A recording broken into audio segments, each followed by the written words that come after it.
angry again. All emotional. Nothing is rational. Nothing is linear. This makes no sense to me, and I'm tired of it. Everything I say just sets them off. I spent years confused by this behavior until I learned about one thing. It's called the emotional refractory period. What the fuck does that mean? It is a clinical term for when a man has left his own building, when his emotions have made him become the star in his own private courtroom drama, where he's the judge, jury, executioner, doesn't seem to have any case that makes sense. At this stage, when a man is locked in the emotional refractory period, facts are suspicious, clarification is offensive, tone is a felony, and silence is a guilty verdict. This kind of a man's nervous system is not listening for truth. It's looking for more and more reasons to be angry. The ERP, the earth, is an old biological thing that we all inherited from thousands and thousands of years running away from tigers. It's a part of our nervous system that has this wonderful way of being stuck in a set of emotions. We tend to spend the next 10 to 15 to maybe 20 minutes stuck in it, and our nervous system is looking for all the reasons to stay there. Once emotion takes the wheel, it's going to drive right over all the pylons that say, stay angry. Today I am presenting to you clinical evidence, a recorded documentary of two men who are actually showing an example of the earth. They are going to demonstrate what it's like when two people are trying to have a conversation when one person's behind the bus driving over the pylons. Let's introduce the players. Here we have Larry. He's raging mad because he just got disrespected at work. And here we have gentle Neil. He's very sensitive and kind. He wants to help, but won't have much luck. Let's go to the footage. No, that's not even what happened. We were all on the same page before I said anything, and then I said one thing, and now everything's all, and it's just not even what I said, and when you're not even listening, this is what happens. And now I'm like pissed off, and what am I supposed to get? What you're seeing here is a man trying to describe an event while his nervous system is busy eating all of the evidence. Notice the lack of sequence, usable information, or clarity. It's not because he's stupid. It's because his anger has the microphone. It's all right there. Man, hang on. No, it's not okay. Hang on, man. Listen. Like, what specifically happened? And we're off. Sorry, but disrespect is disrespect. I don't care how nicely somebody wraps it up. I mean, okay, but what did you do to contribute to this? What did I do? That's your question? A calm person hears, help me understand your part in this. Maybe we can work something out. What an angry person hears is, I've reviewed the evidence and you are a filthy little bastard. That's where you're going with this? Wow. No. Wow. I'm just asking. I didn't say it was your fault. You listened to everything I had to say and your big question is, what did I do? I asked what you contributed, man. There's a difference. That's amazing. I'm literally trying to understand what happened.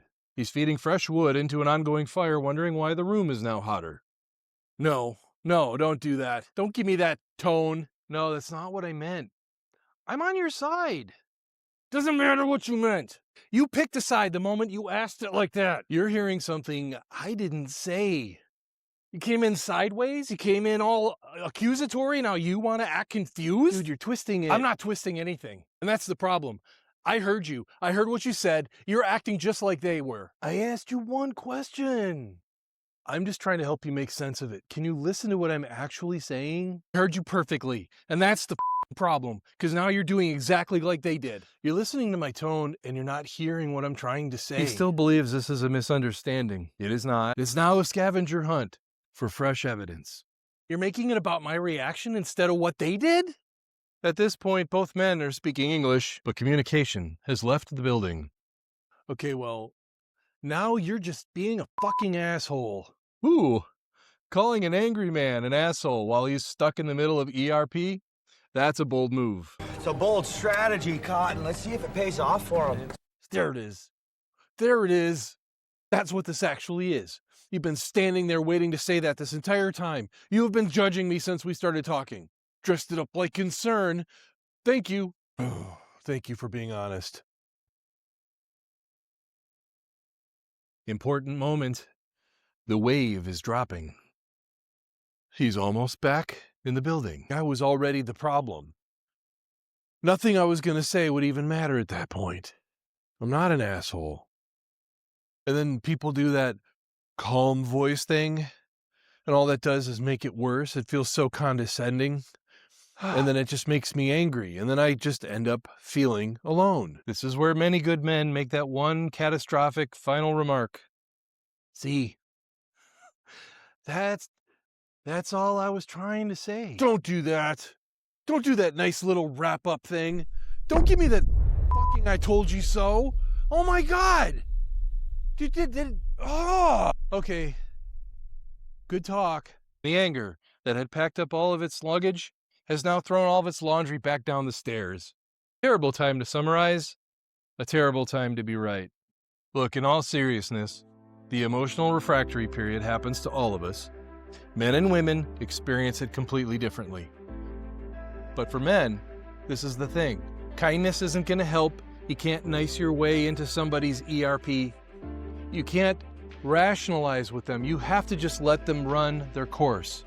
And the quicker you keep your mouth shut, just hold space, don't take it personally, the quicker that person can move out of it and their nervous system can recalibrate for reality, where everything's different. Basically, the most intelligent thing you can do is stop trying to help and just be there.